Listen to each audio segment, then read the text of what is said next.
the presents underneath the Christmas tree. Well, they're all from me, and I wanna be the boy who run and tell his baby every time he skins his knee or breaks his toy. I wanna be your boy, be your boy, be your boy. I wanna be your boy, be your boy, be your boy.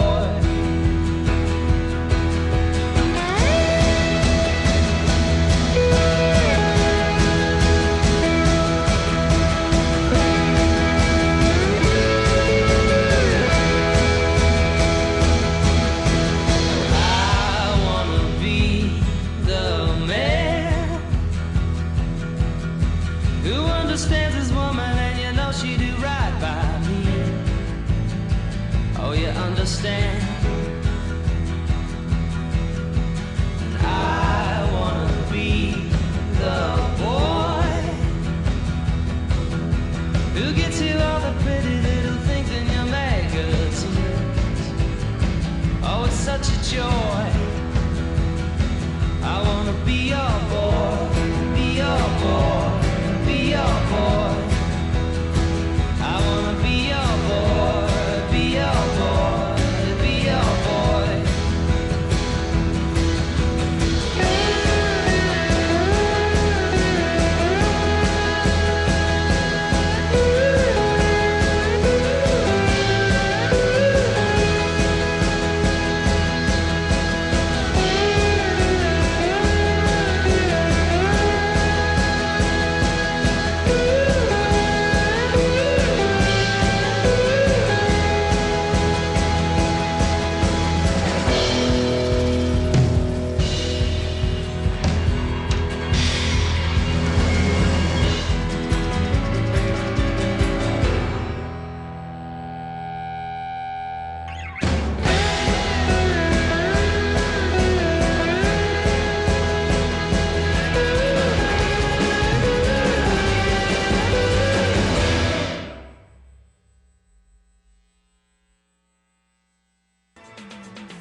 Good morning. Come on, we're in Seattle. It's a beautiful day. Good morning. Welcome to the 2023 National Initiative for Cybersecurity Education Conference and Expo. My name is Randy Pestana. I'll be serving as your Master of Ceremonies for these next 2 days, and I am very, very excited to say we have a complete sellout for the 4th year in a row. Please join me in applauding yourselves for that. We have folks that came all the way across the country, maybe a few of you with a few delayed flights, right? And we have folks from across the world, not just here in person, but also tuning in live through the NICE Conference website as we're live streaming the plenary session to make this conference as inclusive and available for everyone that wants to participate in the conversation around cybersecurity education, training, and workforce development.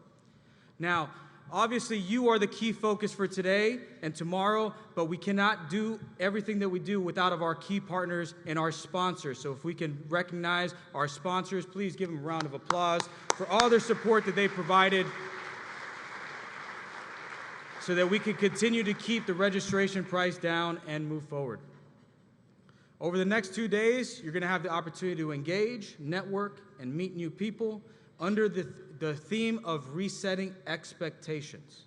That means we rethink what makes a cybersecurity professional. But to guide you through that, you have a handy-dandy Whova app. So if you look at your application, this is where you'll be able to reach those new audience. This is where you'll be able to set your agenda. And this is where you're able to get everything you need regarding the conference information, including the conference Wi-Fi. So if you look at Weston Conference, it is going to be NICE 2023, all caps.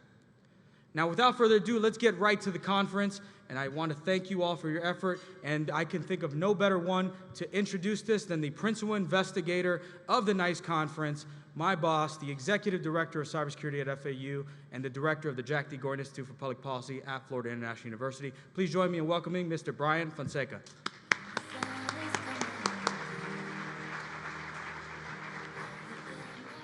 All right, good morning, everyone.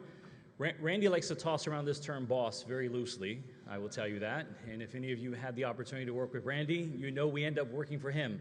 And so again, Randy has done an exceptional job all year long planning and preparing for what we're going to experience over the next few days. I want to, of course, start off by saying good morning, everyone. I want to welcome you all to the 13th Annual National Initiative for Cyber Education convening. I'd like to start by expressing my deepest gratitude to the NICE team, led by Rodney Peterson, who I'll introduce here in just a moment. I am tremendously grateful for the unwavering confidence and trust that NICE has placed in our ability and our partners to convene one of the premier cybersecurity education workforce conferences in the country. It's something that we're incredibly passionate about and we take very serious, and I hope you'll see that over the course of the next few days. NICE remains relentless in, as their mission states, energizing, promoting, and moving our community towards an integrated ecosystem that promotes cybersecurity education, training, and workforce development. Of course, I'd also like to thank our key partner, New America, represented here by David Sturman. New America is such a force in the cybersecurity and education policy spaces, and we're grateful to co-host again in the 5th year, 6th iteration of the NICE conference since we started hosting it at FIU.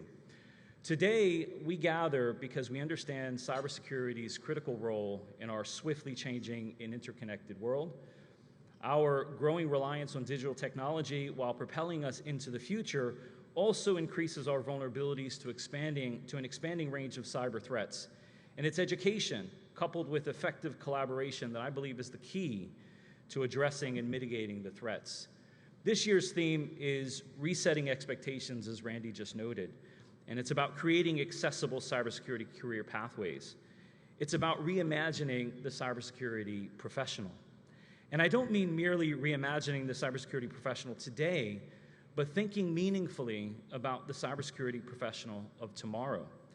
The cybersecurity field and its industry is changing, and I think it's incumbent on us to find ways to support the needs of today while positioning for the needs of tomorrow. For example, and this is no surprise to you, AI and automation is and will continue to disrupt the profession in really consequential ways. It will replace human capital in certain areas of the cybersecurity industry. And the question is, are we ready for that? Or are we still preparing the cybersecurity professionals based on the knowledge and our understanding over the past years? And so it's not to suggest that the cybersecurity professional or profession will be replaced entirely by advanced technologies like AI. Rather, it's the skills needed to be effective in the profession that will evolve to fill the gaps that technology is unprepared or is not addressing at that particular time and space. And so as we work through the next week, I encourage you all to obsess about impact, focus on form and not just substance, and think about process over purpose. I challenge you all to take this event beyond the thoughtful panels and be active in sessions, share your experiences, strike up conversations with strangers, and walk away from this week with at least one new collaborative opportunity. And if you don't find that collaborative opportunity throughout your discussions, I encourage you to reach out to us and our partners, and we'll help think about that collaborative opportunity together. I think the strength of our future workforce, today's workforce, our future workforce, lies in our collective ability to work together to prepare the needs of the workforce. And so as I conclude, I'd like to go to a video from our 6th president, FIU's 6th president, President Ken Jessel. He would have loved to have been here in Seattle, and I, in fact, called him and told him the weather was far better than it is in Miami right now, and he should have been here. But unfortunately, he was just sworn in a few weeks ago, and so he had to stay in Miami for pressing business. And so with that, I'd like to just introduce a brief video from our president, and then I'll be back to introduce our next speaker. Esteemed colleagues and distinguished guests, I am honored to welcome you to the annual National Initiative for Cybersecurity Education Conference held this year in the beautiful city of Seattle, Washington. Today, we gather as a community of educators, industry professionals, government representatives, and other stakeholders committed to addressing the ever-evolving cybersecurity landscape. This year, our theme is Resetting Expectations, Creating Accessible Cybersecurity Career Pathways, and I am excited to explore this vital issue with all of you. As a university president, I am acutely aware of the importance of cybersecurity in our interconnected world. Cybersecurity is not just an issue for government agencies and large corporations. It affects us all. As institutions of higher learning, we are on the front lines of educating and preparing the workforce needed to confront cybersecurity challenges today and in the years ahead. This conference, hosted by Florida International University and New America and supported by NICE, is a testament to the collaborative spirit that drives progress in this field. It is through events like these that we can come together to share best practices, research, and innovations across sectors and around the world. I want to thank Rodney Peterson for his leadership and the NICE team for entrusting FIU with leading this great effort. And I look forward to maintaining and strengthening this partnership for years to come. As we address this year's theme of resetting expectations, let us first acknowledge the diversity of talents and backgrounds that the cybersecurity field requires. Gone are the days when we could afford to rely solely on computer scientists or engineers. Today, we need professionals with skills in psychology, linguistics, sociology, and other disciplines to understand the human element of cybersecurity. To this end, we must transform learning and cultivate a skilled and diverse workforce. We must ensure that our educational institutions, from K through 12 schools to universities and community colleges, are equipped to provide the necessary education and training. Advisors, teachers, and mentors must also recognize and promote the multiple pathways that can lead to a career in cybersecurity. At FIU, for example, we have brought together our School of International and Public Affairs and our colleges of Engineering and Computing, Business, and Law to make all cybersecurity programming at the university multidisciplinary. In addition, we must modernize our talent management processes and address the existing skills gaps. This includes expanding the use of the NICE Workforce Framework for Cybersecurity and promoting industry-recognized certifications. By doing so, we can better connect skilled professionals with the organizations that need them most. Finally, let us continue to drive research on effective practices for cybersecurity workforce development. This includes exploring innovative products and services that can enable more accessible career pathways and supporting community economic development initiatives that foster local talent. As we embark on this journey together, I am confident that we can reimagine what it means to be a cybersecurity professional. By resetting expectations and creating accessible career pathways, we can empower individuals from diverse backgrounds to join the ranks of cybersecurity professionals and collectively strengthen our defenses against cyber threats. So let us seize this opportunity to collaborate, learn, and forge a new vision for cybersecurity education and workforce development. Together, we can build the workforce needed to protect our digital world, our economy, and our way of life. Thank you, and I wish you all an engaging and productive conference.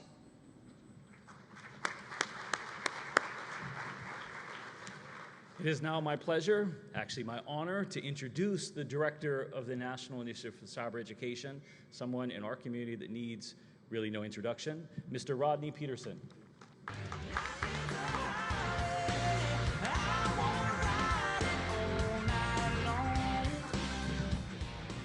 Well, good morning, everyone, and welcome to Seattle and the Pacific Northwest. This is the first time the NICE conference has been in the Pacific Northwest, and as many people ask me, our intentions are to travel around the country so that we can carry the great work and messages, much as you just heard from the president of Florida International University, that we need to do to advance our collective mission.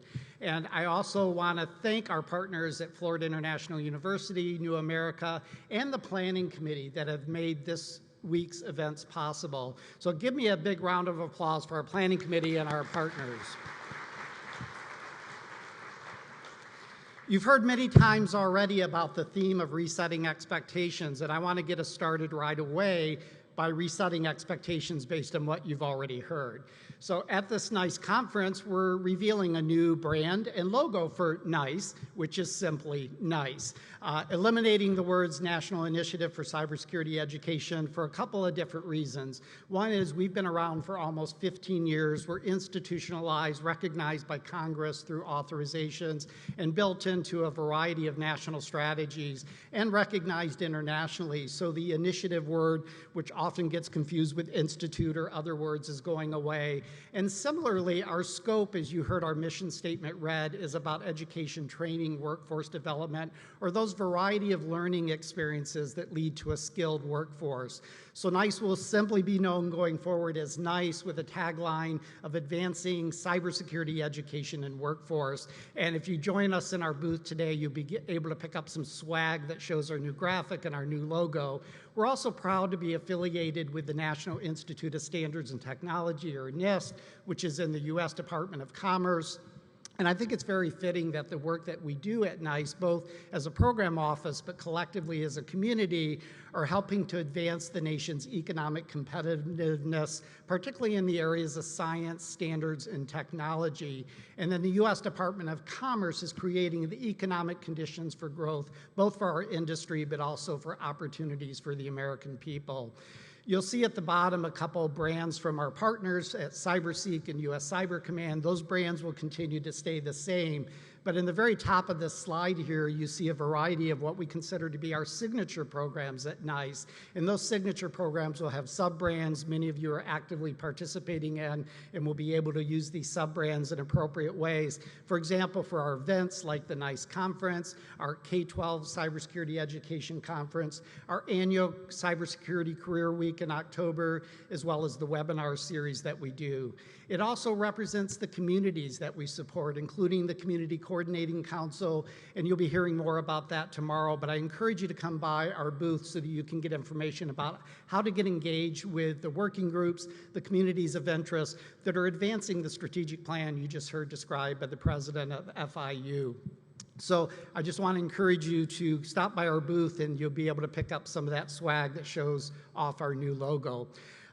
Also, in fitting with resetting expectations, I have a few remarks, and many of you know it's become a tradition as part of our event here to introduce updates to the CyberSeek data. So I'm going to invite Will Marco to come up to the stage from Lightcast, who's going to give you a preview of what you'll find if you go to cyberseek.org today and what these new numbers represent. Join me in welcoming Will Marco.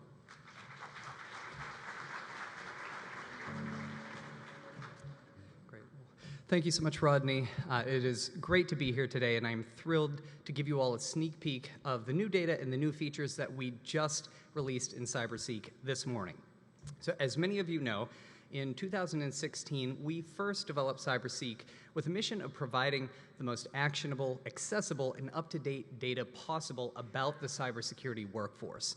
And it is in that vein that I'm thrilled to share with you updated numbers that we just released today in the tool.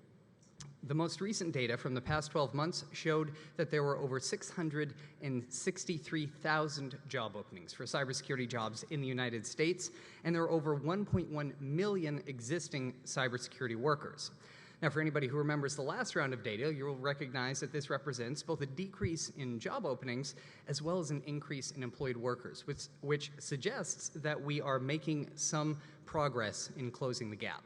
However, the data also tell us that job openings remain close to historic all-time highs, and we still see that we need about about 69 skilled cybersecurity workers for every 100 cybersecurity jobs demanded. So there's still some work to do to close that gap.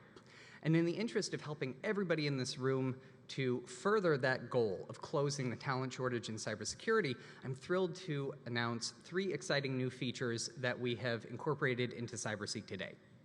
First, the tool now includes historical data going back to 2010 for both supply and demand across the country so that we can see how workforce needs are trending and we can respond to them in kind. Second, we're also breaking out federal and state and local government hiring data so that we can better understand the unique cybersecurity hiring challenges for both federal sector employers as well as state and local employers. And third, finally, we are also incorporating new optimized job descriptions for every cybersecurity role in the career pathway.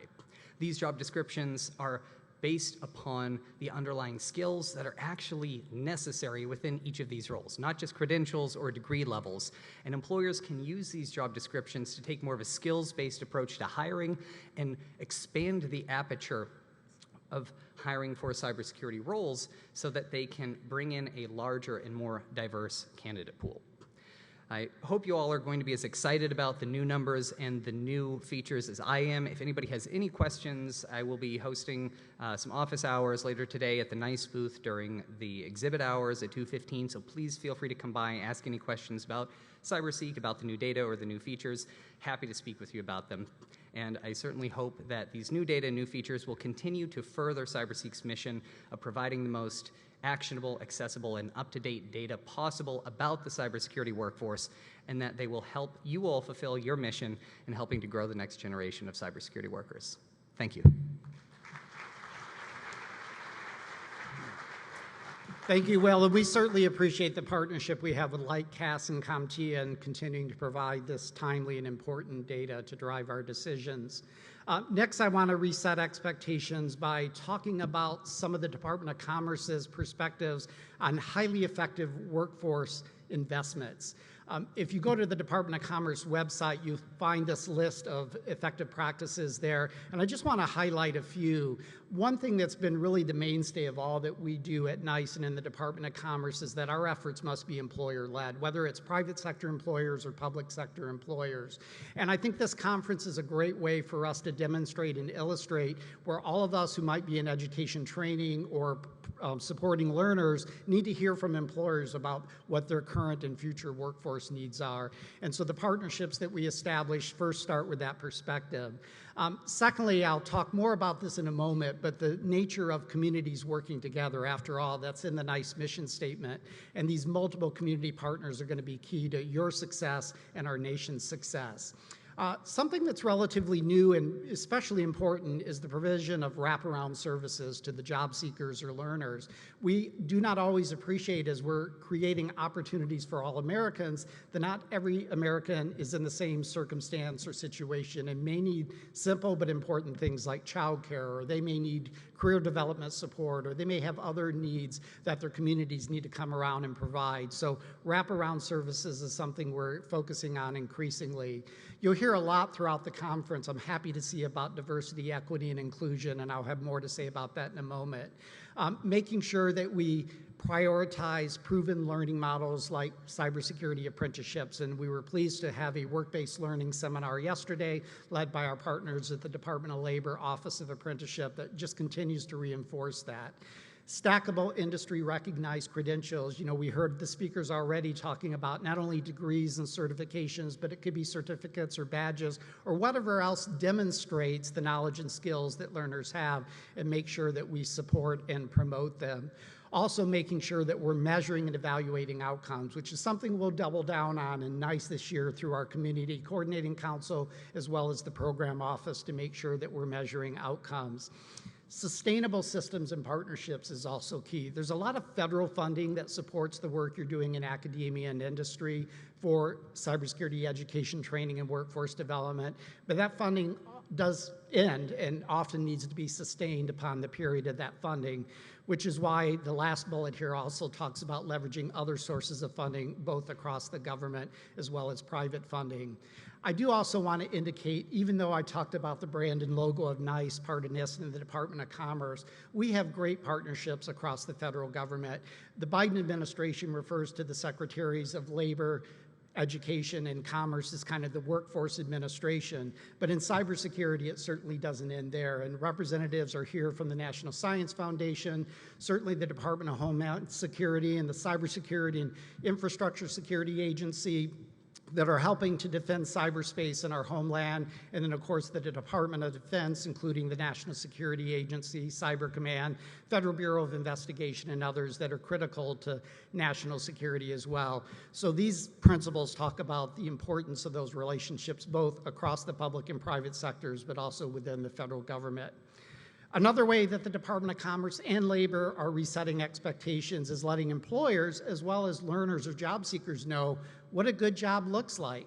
And you'll see here just some examples, not only the obvious things of pay and benefits, but it also talks about job security and working conditions. You know, one thing you can ask Will more about at his office hours is what impact has tech layoffs or other kind of economic impacts had upon the changing workforce environment.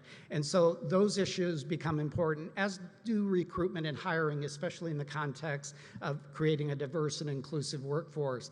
And the skills development doesn't end when somebody's getting a degree or certification or pursuing a learning path. It continues once they're employed, so making sure we're providing opportunities for skills and career advancement. And then again, organizational culture. I think you'll hear more from our keynote speaker tomorrow about the importance of the culture of organizations, and not only recruiting, attracting, but retaining and making people feel like they're part of the organization and culture in which they participate. So I want to make an announcement today about another way we're building upon both those principles and resetting expectations through community-based partnerships. So today we're announcing a new notice of funding opportunity known as the Regional Alliances and Multi-Stakeholder Partnerships in Stimulating Cybersecurity Education and Workforce Development, otherwise known as RAMPS. Many of you may know that in 2016 we piloted with 5 recipients these RAMPS communities. And so next week, as you see here on the left, on June 13th, we'll have a webinar where if anybody is interested in being an applicant for this new funding opportunity provided by the Congress through the Department of Commerce, you can hear more about that notice and what's required for applications, and then the deadline will be August 7th. Because of the critical nature of these community-based partnerships, we'll also augment that NOFO webinar with an additional webinar the following week where we'll really drill down on what does a community-based partnership look like. And we're pleased to have some presenters from the Jobs for the Futures Foundation as well as Next Generation Partnerships that are going to talk at a high level about what are those principles for community-based partnership, but also provide examples of how they're working in other sectors of the economy and for other occupations, and then of course more specifically how they can be applied towards cybersecurity communities as well. So I want to reset expectations again on the topic of diversity, equity, inclusion, accessibility, DEIA, by emphasizing we really need to make sure we put the inclusion back into that equation. And because of the importance of not only attracting a diverse set of students, a diverse workforce, we need to make sure that we provide that culture that supports them, retains them, and develops them over time. And in that vein, we are introducing a new community of interest as part of the NICE Community Coordinating Council that will be focused on diversity and inclusion. It'll be a great place for you to come together to share effective practices for what's working, what's not working, as well as individuals from those underserved communities to come together to share their own experiences and inspire others to help us make progress in this very important national strategic goal. Another way we're resetting expectations this year in the NICE program office is through enhancements to our NICE workforce framework for cybersecurity. Recently, we announced some updates to our work role categories and work roles. The deadline for comments is June 23rd.